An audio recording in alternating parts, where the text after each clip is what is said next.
following time period has been made available to District Attorney Jim Garrison of New Orleans to reply to an NBC News program broadcast on June 19th. In that program, NBC News examined some of the methods used by Mr. Garrison in his investigation of what he charges was a conspiracy to assassinate President Kennedy. Except for the opening and closing announcements, this program has been prepared under Mr. Garrison's sole supervision. Mr. Garrison. Tonight I'm going to talk to you about truth and about fairy tales, about justice and about injustice. In the months to follow, you're going to learn that many of the things which some of the major news agencies have been telling you are untrue. You're going to learn that although you are citizens of the United States, information concerning the cause of the death of your president has been withheld from you. In the months to come, you will learn to your own satisfaction that President Kennedy was not killed by a lone assassin. You will learn that there has been and continues to be a concerted effort to keep you from learning these facts. And you will learn, I assure you, that what I have been trying to tell you and what I'm telling you tonight is true.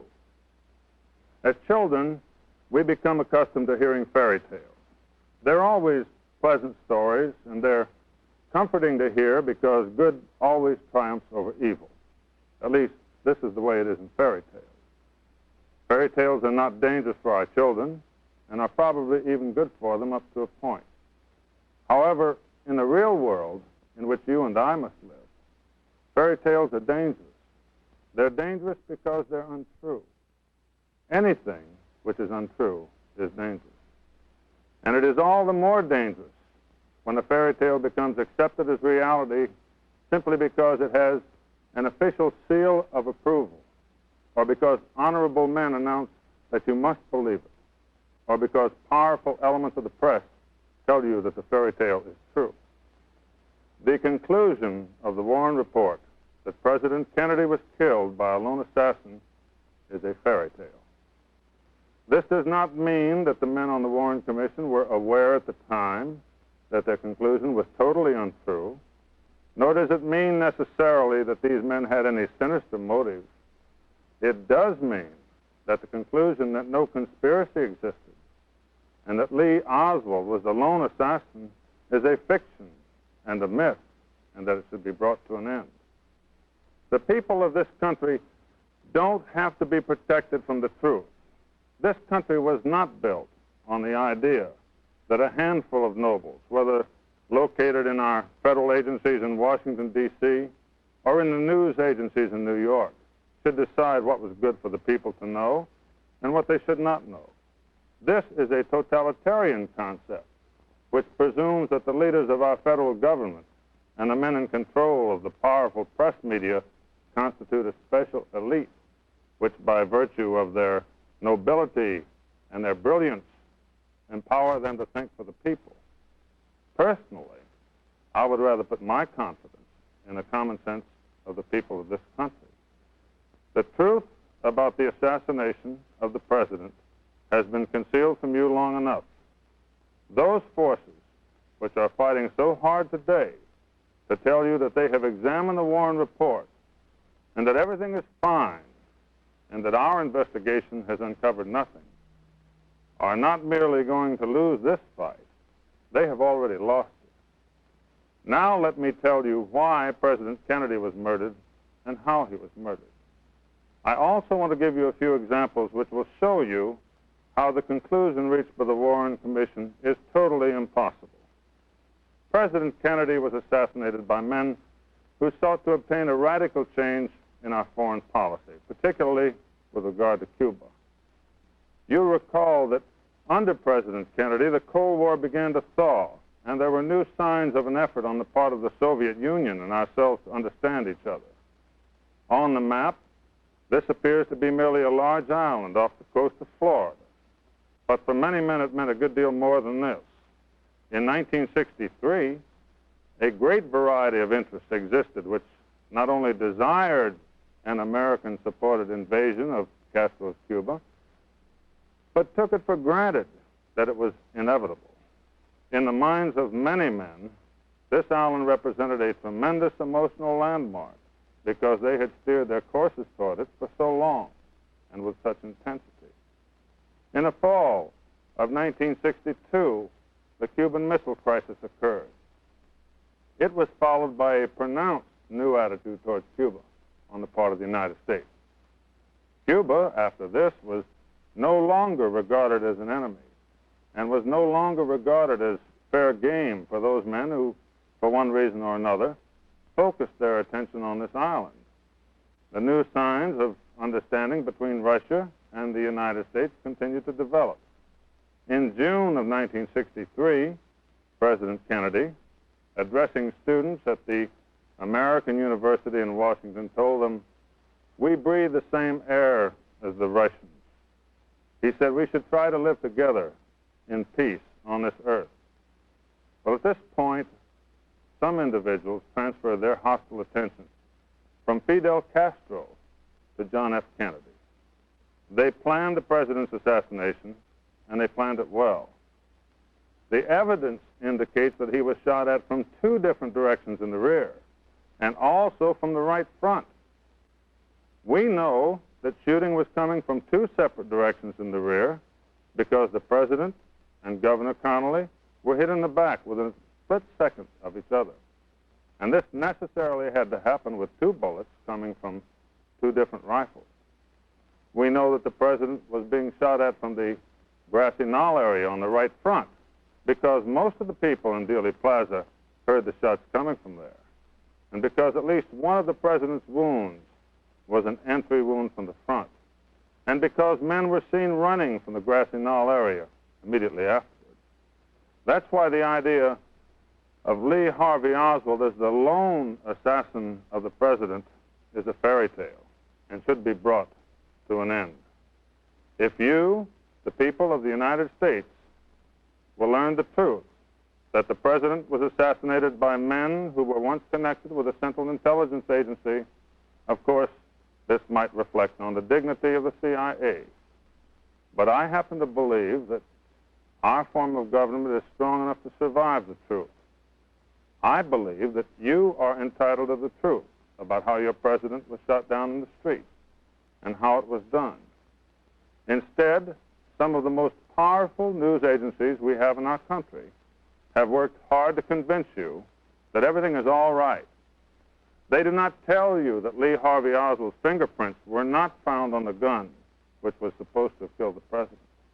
And they do not tell you that nitrate tests exonerated Lee Oswald from the actual shooting by showing that he had not fired a rifle that day.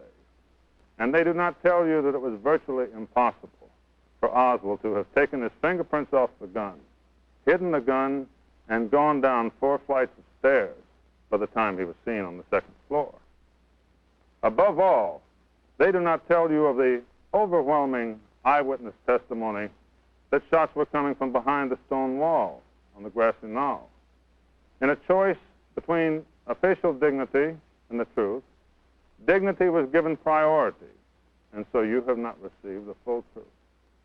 This is why there continue to be hundreds of documents still hidden from your eyes and classified as secret, and some of them bear such titles as Lee Harvey Oswald's accessibility to information about the U-2, the Central Intelligence Agency's dossier on Lee Harvey Oswald, and a CIA file on Jack Ruby. You have not been told that Lee Oswald was in the employ of United States intelligence agencies, but this was the case, and so I am telling you. Why, this young, uneducated man had learned to speak Russian even before he left the Marines, and there's only one way he could have learned that. Oswald had a higher security rating than his buddies in his Marine unit. During 12 hours of questioning, to give you another example, 12 hours of questioning after the assassination, there is no transcript of Oswald's statements available for you to look at. Now, it doesn't matter where you live. If somebody in your town steals a 1928 Hupmobile, what he says is written down when he's questioned. However, when the man who has just killed the President of the United States is questioned for 12 hours, no transcript is available. There's nothing for you to look at. And believe it or not, one of the explanations given is that the room was too small to include a stenographer. And here's something else. This case has more accidental fires, more burning of paper than any murder case in history. For example, when Oswald was questioned by a federal agent in August of 1963, the notes of the interview were later burned. You cannot see the notes made by Commander Humes concerning the president's autopsy because he burned them too. One of the questioners of Lee Harvey Oswald during the 12-hour session burned his notes. And similarly, when the Warren Commission contacted the State Department and said, with regard to Exhibit 948, we noticed that a one-page message from the CIA containing secret information is supposed to be attached to this file, and it's missing. Would you please furnish us with a copy of this missing secret document? The answer given to the Warren Commission was that the secret message about Oswald from the CIA was accidentally destroyed while being thermofaxed. This spontaneous combustion, incidentally, occurred the day after the president's assassination. I'm not even going to bother to dignify the foolishness which Newsweek and NBC and some of the other news agencies have tried to make you believe about my office. I've been District Attorney of New Orleans for more than 5 years, and we have never had a single case reversed because of improper methods on the part of our staff. Nor do we rush to judgment on half-baked evidence. And the proof of that is the fact that in more than 5 years, not one defendant has walked out of the courtroom in a murder case with an acquittal. Nor have we lost a major case in 5 years. Then what is their game? Their game is to fool you. These people want the investigation stopped. They don't want a trial at all. Please believe me, they don't think we're wrong in our investigation. Obviously, if our investigation was as haywire as they would like to have you think, then you would not see such a coordinated barrage coming from the news centers in the East. Why are they so concerned? Why is it that they cannot wait until the trial comes in order to learn what the facts are? Why are they so anxious to have their own trials? They know very well that the witnesses they're presenting to you have not been testifying under oath, that they're not being cross-examined as they would be at a trial, and that the opportunities for a timely rebuttal by the state of Louisiana, which would exist at a trial, have not been provided in their untrue presentations. They know this. In my considered judgment, there has been an effort to prejudice in advance the potential jurors in the trial of this case. As a matter of fact, the National Broadcasting Company has already had the trial.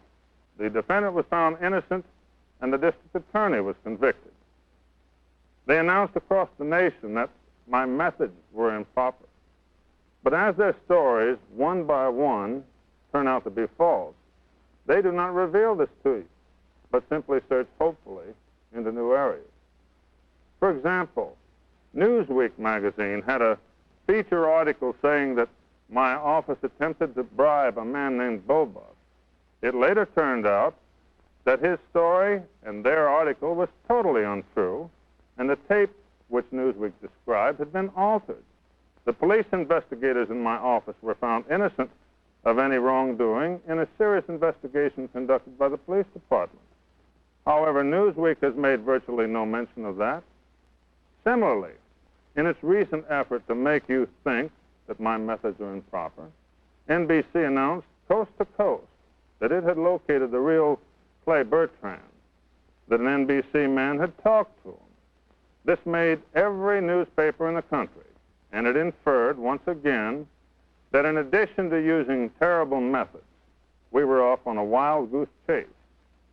Now, when it turned out that this was a total fabrication, and the man whom NBC identified as the real Clay Bertrand hotly denied ever using the name, there was only coast-to-coast silence from NBC.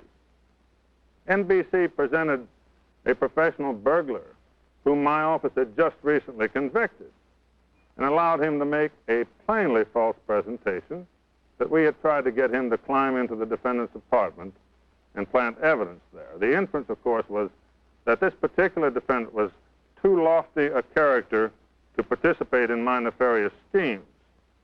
However, recently, when we called him before the New Orleans grand jury so that he could tell all about our new venture into the burglary business, he took the Fifth Amendment when asked if his statement on NBC was true.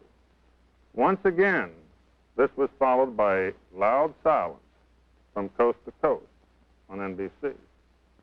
As a matter of fact, the Warren Commission's inquiry into the assassination started off with a completely unacceptable philosophy for a democracy like ours.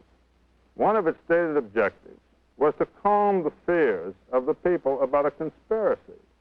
But in our country, the government has no right to calm our fears any more than it has, for example, the right to excite our fears about Red China or about fluoridation or about birth control or about anything.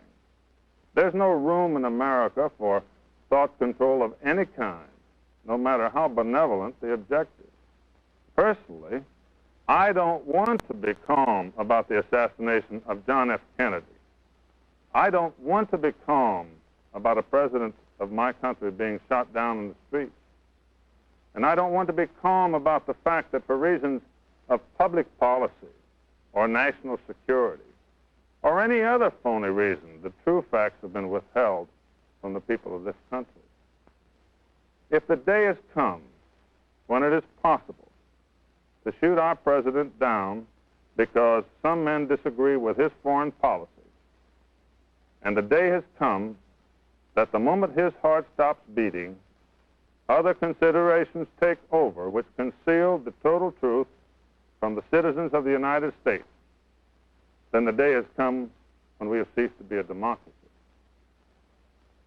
I cannot believe that this is so, that the time has come in America when the people no longer control their country. Yet I must confess that I'm appalled by the readiness with which some of the major press media have accepted the great fairy tale without hesitation, rousing from their stupor only when they have learned that a district attorney was violating all the rules of etiquette and digging up the truth. They're telling you that black is white when they tell you there is no evidence of a conspiracy. They have to know well the significance of the continued concealment of X-rays and autopsy pictures, which, if revealed to you, would show that the president was hit by rifle fire from more than one direction. And they have to know well of the hundreds of documents which remain classified secret and concealed from your view. And they're making white black when they repeatedly state that my office is used improper methods. They have to know that no DA's office in the United States would dream of operating in the way they suggest. They have to know that for years I have been a strong defender of the rights of individuals. They have to know all of this, but they have lent themselves to the all-out effort to convince you that the matter's been looked into, and anyone who raises a question now is irresponsible or a troublemaker or an enemy of the people. What's that?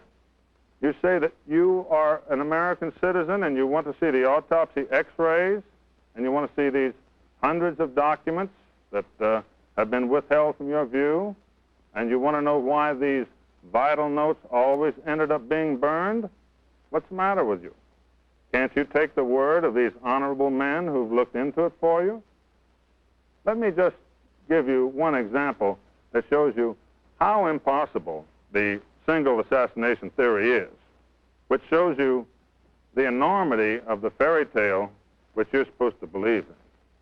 Now, this is the Warren Commission's own diagram of the route of the bullet through Governor Connally.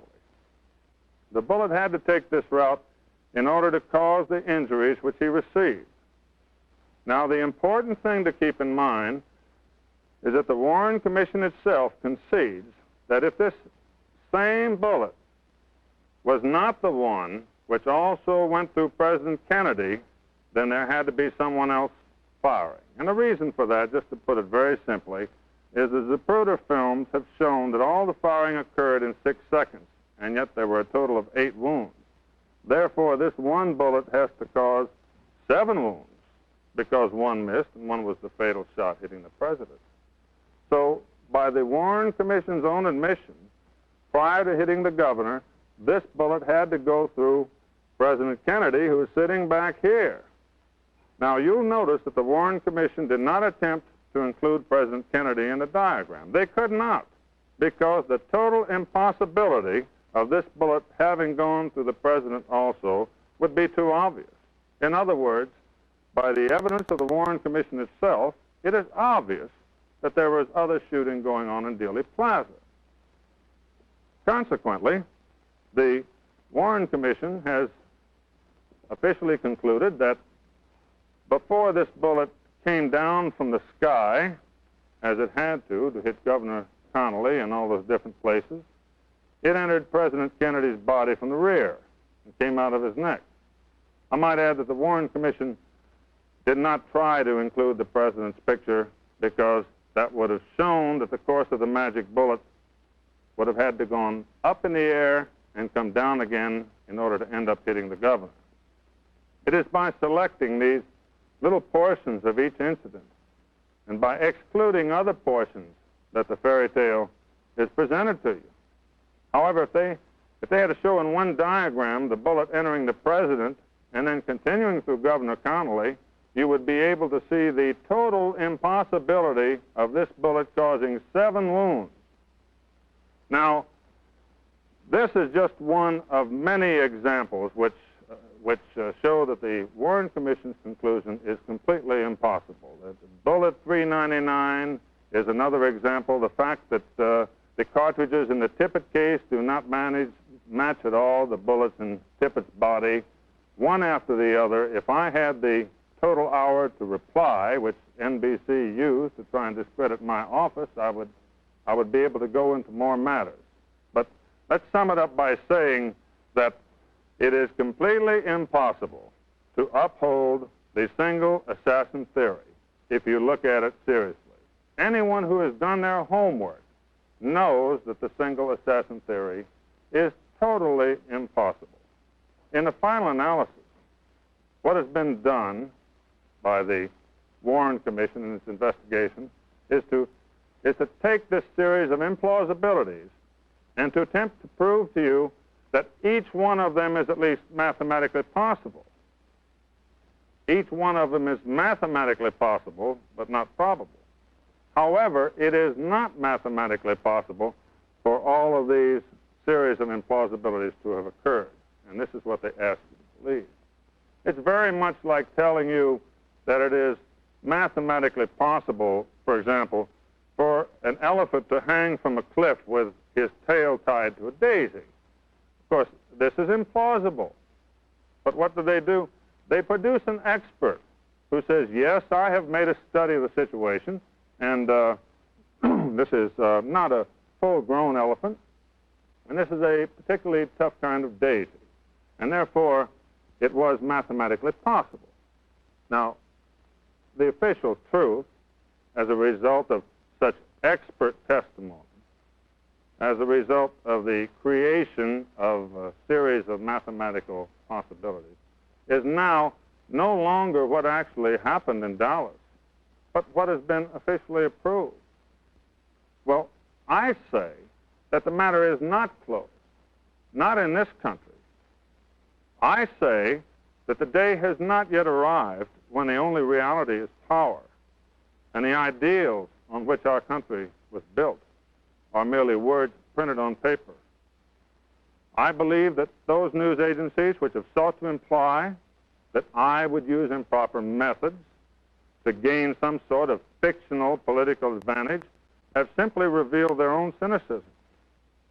I believe that in this conflict between truth and power, and this is exactly what it is all about, that power cannot possibly smash truth out of existence. The people in this country will not let that happen.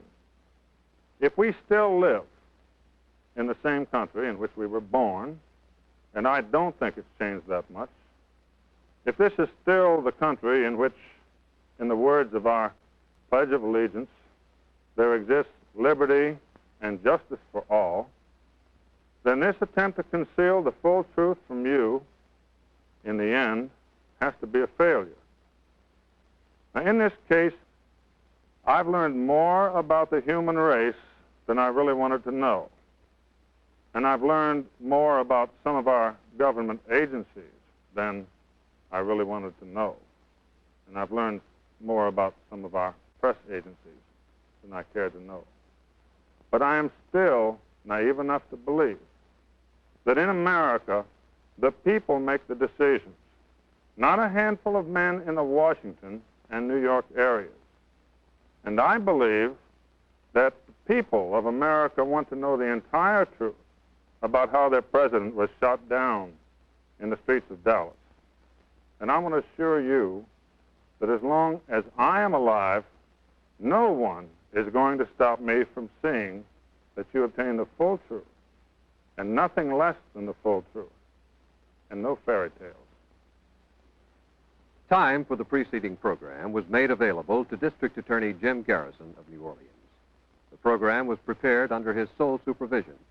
It constitutes his reply to an earlier NBC News program examining some of the methods Mr. Garrison has used in his investigation of the assassination of President Kennedy.